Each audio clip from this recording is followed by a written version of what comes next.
always thought about what can we do for the state of California or for the country, for the United States. We come here to figure out how to solve some of the world's toughest issues. The mission of the Institute is to advance post-partisanship, where leaders put people over political parties and political ideology.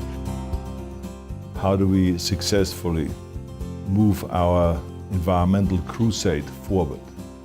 As you know, there's a lot of challenges. I think that one of the main challenges that I have seen is the communication problem with environmentalists and people that mean well. And it reminds me so much in the old days when I was a bodybuilding champion.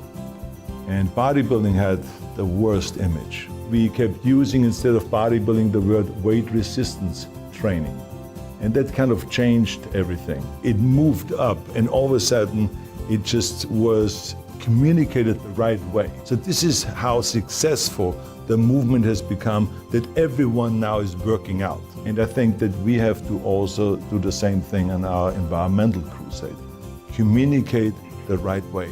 Too many times you hear speeches from environmentalists and from politicians. When they talk about the environment, they talk about global warming. And then they hold speeches that sound really great to me, but to the ordinary folks, it doesn't mean anything. If you talk about ocean levels rising in 20 years from now, when you talk about ice caps melting and the glaciers melting and all this, they say, well, that's not really what I'm concerned about. What I'm concerned about is what is happening today. 7 million people worldwide die every year because of pollution.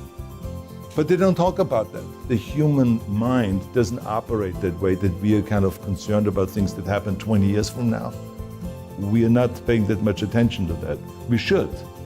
But that's not the way the mind works. So this is much more than people die from car accidents, from homicide, from suicide, from wars, and all of those things combined. So what I'm saying is, yes, we should continue talking about global warming and climate change, but also add the other things like how many people die from pollution, and also add the things like that the economy does not get destroyed from protecting the environment. In California, we have protected the environment for decades now, and our economy is booming. The national GDP growth was last year 1.7%. In California, it was 4.3%. But we have the strictest environmental laws on the book. I consider this a global problem, and not a Republican problem or a Democratic problem, but a global problem. I think the bottom line is that we all have to work together. The question is not, what are the needs of the Republicans or the Democrats? The real question is, what are the needs of our people? And if you just stick to one party's proposals, you miss half of the good ideas.